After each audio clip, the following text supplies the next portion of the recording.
To have a strong sense of death is to have a strong going for refuge. Dhardo Rimpoche. When I was thinking about the title for this talk, it began as something like, why I can't meditate, or why can't I meditate? With an intention to explore why, at the time Naravira invited me to share what's alive in my practice, the first thing that came to mind was that I'm not practicing, not full meditation anyway, though I was still watching my mind states and working with the body through movement practice, through Bodhidharma. But there was a guardian at the gate asking me not to sit, not now, which I had been listening to and respecting that intuition. But as I reflected a bit more about what I wanted to say and unpacked why I wasn't sitting, the talk took on another, perhaps more pretentious title, Encounters with Unbearable Truth in 3 or 4 Acts, which definitely comes from Maud, if you know Maud. Encounters because I started to broaden out my reflections on death, beyond the recent death of a parent a year ago this month, to the broader topic of the role of death and grief and bereavement in my Buddhist path towards Triratna and actually towards ending up in Bristol Sangha. I wanted to explore why different losses or periods of threatened loss had impacted my practice in different ways, from being able to do nothing else but meditate as a way to stay sane in the days following a death, to nearly a whole year of little formal practice at all following another death nearly 20 years later. What's that about? Why is it so different? And shouldn't I practice more in the face of adversity the longer I practice, not less? Of course, that thought shows the tendency to identify practice with sitting practice, when it is so much more than that. By the time I'd finished writing this talk, this heart ramble, I realized it needed to be called something like Splinters of Light. A splinter, because though the light, the insight is small, sometimes so difficult to even see without a magnifying glass, it is painful, it nags, it niggles. The splinter has come from something greater. It is connected to a shattering of a larger form. The form the splinter came from, we've embedded a piece of it. We might not have even noticed when it lodged itself just beneath the surface of our views. In other words, insight is not a pleasant extra. Insight disrupts the normal way we relate to the world. Insight is disruption. So let's start. T.S. Eliot wrote, "Humankind cannot bear very much reality. Our whole psychosocial being is designed to shield us from the impact, the onrush of reality. Bhante says our whole default nature of being is destined and designed to screen out reality so that we get it just in dribbles, so that we can slowly assimilate it. So the very thing we long for to see clearly, to see things as they are, we're somehow hardwired not to see, because it would literally blow our minds." In the myth of the return journey in the Dharma of the Cosmic Enlightenment, Bhante writes, "At the time of death, according to the Tibetan Book of the Dead, the clear light, the white light, of absolutely unbearable brilliance, like a million suns, bursts on the vision of the dying person. This light is the light of reality, the light of truth, the light of the void. If we recognize that this is no light bursting from us from without, but the light of our own intrinsic mind, our own true self, unfolding from deep within, if we can realize our oneness with that light, then we gain enlightenment on the spot. But what happens? The light comes blinding, terrifying, overpowering, and most dying people back away with fear. Humankind cannot bear that much reality. This is true not only at the moment of death, but at all those moments when we encounter a truth that just seems more than we can possibly bear. So, to ask myself or yourself the question in a different way, what moments of truth have I encountered on the path that have seemed more than I could bear? And how did you bear them? So my first encounter I wanted to share was the first bereavement I witnessed, aged 10. My mum, at the time in her 30s, having already lost her father when I was a baby, now stood at the funeral of her own mother. My mum's face, contorted by grief, is so fired on my memory. I can see it now if I close my eyes. I can hear her uncensored weeping. The impact of witnessing my mother's grief had a definite effect. I can remember, despite being only 10, reflecting on the misery and the pain of attachment, of loving someone, and deciding right then that if I was to have any hope of avoiding such pain, I should start stepping away from my attachments. This is not, as you know, exactly the middle way as taught by the Buddha, but it was pointing at something. It was pointing at the nature of attachment. My decision to be less attached involved, for example, renaming myself and changing my name by default when I was 17. The first thing my parents had given me, I renounced. I recreated it for myself. And I guess you could call that a type of spiritual death, letting go of some kind of identity. If we turn to the Udana, the Buddha was often sought out when lay followers experienced a bereavement. One time, a layman's only son dies. The mourners come straight to the Buddha, as I know I would. Even though it's late at night, feeling the need for consolation, they just want to see the Buddha, to be with him. And the Buddha utters this verse. In bondage to the dear and sweet, many a deva, many a person, worn with woe, submit themselves to the Lord of Death's command. But they who, earnest day and night, cast aside the lovely form, they dig up the root of the woe, the bait of death so hard to pass. Bhante admits that this is really quite a solemn verse. The Buddha is saying to the Father, yes, you've lost someone very dear to you. Yes, you are suffering. This is a natural thing, a universal thing. If someone is dear to you, you are attached, you lose them, you suffer. He says, you yourself have put yourself in that situation because you are attracted to the dear and delightful things. So you submit yourself to death's command. You yourself have put yourself in that situation. I find such strong medicine, such strong advice. But to console us, the Udana says, even gods and devas are drawn to the lovely form of others who are dear to them, not just us foolish humans then. The Buddha is saying, there is only one way to be free from this sort of suffering. Do not be attached. But what on earth does that look like? Bhante says, certainly, enjoy your companions, your friends, do what you can for your child, do everything for your child. But the extent to which you are attached, that extent you are going to suffer.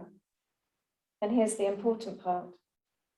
Non-attachment means attachment to something higher, refuge to the three jewels.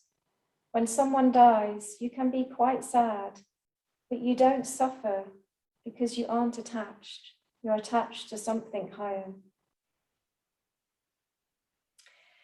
For myself, I've noticed that some attachments are much stickier than others. For me, attachment to parents and lovers is very messy.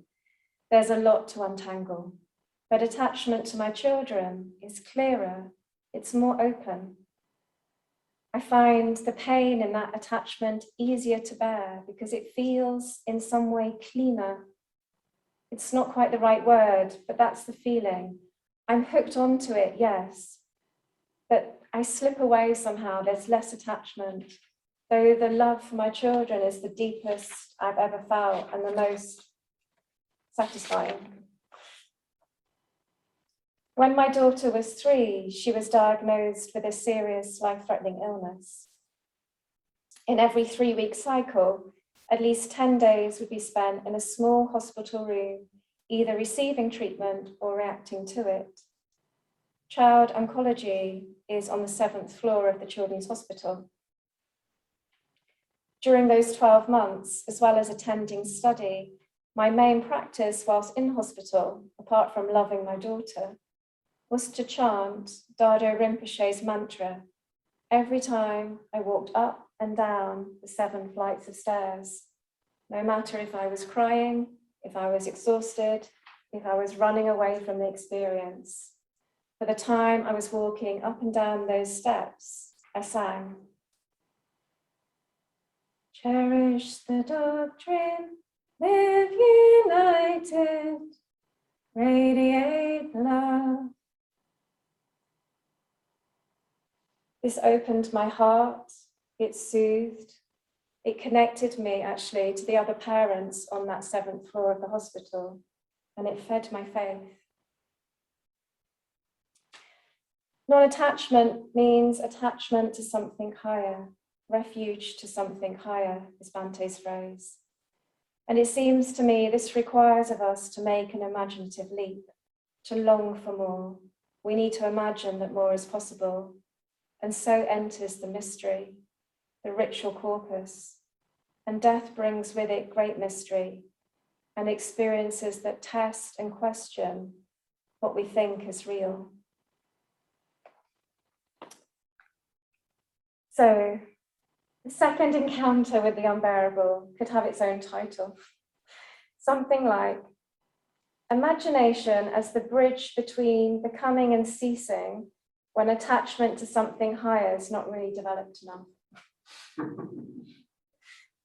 So fast forward from my 10-year-old self to Alice, age 28, living in South India, working as an anthropologist, exploring the impact of new technology on ritual and the role of the imagination to manage transition, believe it or not. At the time, I have a meditation practice and a Qigong practice, and I share a house with an Indian Christian and a Hindu. And we each have one side of a wall in the shrine room, the Bible, the Bhagavad Gita, and the Dhammapada, all side by side in harmony. I live in a district with no English speakers, and it's early October. I pick up the phone in my house, which is strange because the phone is broken. It never rings, but for some reason, I felt compelled to pick it up. A friend is on the line calling from Yemen. He has found a 2-day-old newspaper in his uncle's flat and has read the news that a British man has died in a motorbike accident in the Himalayas. He was my partner, age 37. I hadn't seen him since I left England, but we had planned a trip to his father's burial site in December. His body's flown back to the UK for his family, and I never see him. The only thing I can do to get comfort at that time is to meditate. The stiller I become, the closer I feel to him. I feel there is just a thin glass wall between us. It gets thinner the more I meditate, the stiller I become. On the day of his funeral, alone in a house in a rural part of South India, totally isolated, I write in my diary, or whatever it was at the time, I light a candle to last the hours of day and the beginning of night. This journey you will take alone. I sit, I practice, I imagine you, I am loving you. Can you hear me? I am loving you. Can you feel me?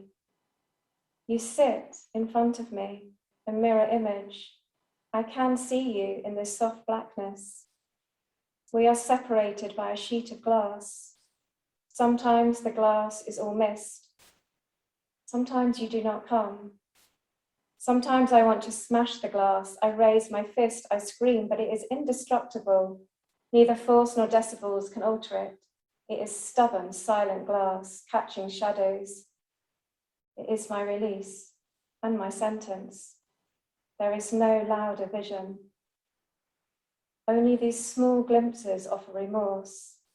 If I open my eyes, it will shatter. If my love ebbs into tears, you fade. I wake at 4 a.m, the flickering of the candle as it hisses and resists the circle of water in which it stands, stirs me. I hear you calling, and I stumble out into the night, carrying the candle to unite the flame with the flickering of the stars. In an instant, the flame has gone, and there is nothing but sky. I wait. 2 shooting stars that seem to mean the world to me. Something has gone. Heaven has breathed in your name.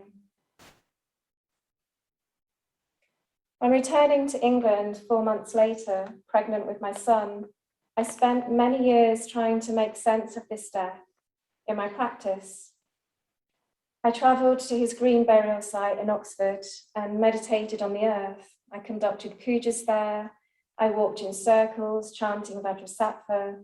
I meditated next to an open, freshly dug grave, but my mind could not let the reality in. I got stuck. I got really stuck. I went to see a counsellor, but none of it helped. Until one day, I went to the burial grounds to meditate. And a really simple vision, I saw the grass was flattened where someone else had sat with their grief. And so I meditated for the person that had sat there. And it was only then, by turning to this imaginary other person, also touched by loss, that my attachment to the grief loosened. It was not the contemplation of impermanence, the freshly dug grave, because this was always framed in terms of my loss, me, mine. It was the contemplation of the neutral other that opened my heart again. It was the love for this imagined, though real, mourner that released me. Insight is a shattering experience. So in the final encounter, which I promise is shorter, I want to return to the thought that humankind cannot bear much reality. Experience of reality and truth is destructive. Insight is very likely to be a shattering experience, not a pleasant extra, which is a wrong view I can get caught on. Theravada goes as far as to warn us that if it shatters, it is real. If it doesn't shatter, be suspicious. I think it is this shattering quality that explains why I can't meditate, why I haven't meditated in sitting practice for the most part of a year, except when I've been with others attending online events until very recently, when I actually did start to sit again at home alone. During my mum's dying, I was with her for 3 weeks, day and night, and watched her body become the elements, a watery pool, a rotting black earth, a fire of sweat, and so on. It was a harrowing experience, witnessing extreme pain, protecting her from poor care at times, advocating for her wishes. My practice was the blue NHS curtain, transformed into the ocean of white Tara in my mind. And I chanted most of the time I was there, the Praticca Samuppada, this being that becomes with the arising of this. My mum seemed to find the chant very soothing, and it was the worst of times and the most intimate of times, the closest I had felt to her all my life. With the role of mother and daughter interchangeable at times, how we become our mother's midwife, guiding her into the transitional birthing experience that is dying. Hospital bed. I rest my head just long enough against your chest to hear your heart beating, pretending for a moment I am a child again, scooped up in your bosom, all warmth and softness and safety. But there is no safe place to hide now, just this hospital bed with its rails imprisoning you, when all you long for, all you call out for, is to be home, to lie awake staring at your own walls, to sleep beneath your own ceiling. In your half-sedated speech, you tell me to push you onto your side. In your mind, we are escaping. I roll you. I don't know how you realize there is nowhere to get to now. And I don't know how this realization must feel. So I climb into the hospital bed, weighted and wedged between you and the rail, and I hold you like I hold my daughter when she sleeps. Except here, I am the daughter, holding on to you, wishing with all my being I could make this better for you. I sing and I stroke your hair. Days later at the hospice, I ask, do you remember I held you? Your yes in the days of so few words is a feast. It's a heart banquet amidst the wilderness of no longer hearing your voice. On your final day, after your heart has stopped pulsing in your neck, I briefly, ever so lightly, rest my head once more on your chest. Warmth, softness, and safety, all fading fast into the silence, now occupying your dear, dear heart. In the 3 weeks leading up to that moment, chanting the Praticca Samappada mantra, I dived deep into the heart of my connection. But the chanting did, I believe, relieve some of the suffering of my attachment loosened, just enough not to be overwhelmed. So after the funeral and in the weeks that followed, I was surprised when my meditation practice fell away, but I trusted the body, I trusted the intuition. Whenever I was still in Shavasana after yoga, memories and images would ripple up, so close to the surface. I felt intuitively that my body was like the earth, working its way through the experience in its own time. Finally, after 8 or 9 months of hiding this secret, Kema Jyoti told me it was completely normal after the death of a parent for formal meditation practice to fall away for a time. The shattering of the insight is enough to practice with in a lighter, pottering about approach to practice, to connect the body to the earth, to wait for the experience to unfold in its own time, in its own way, is all you need to do. We just have to stay present. And these near final words capture the flavor of what that 8th or 9th period of no formal practice has been like. Flight. I hung out alone long enough for anxiety to join me, just as the clouds gathered themselves into roaming dragons and starfish. Together, we all sat and reflected on how to be a friend to sorrow. And then the star clouds were broken by the flickering low autumn light catching the belly of birds in flight. And we knew all we had to do really was wait.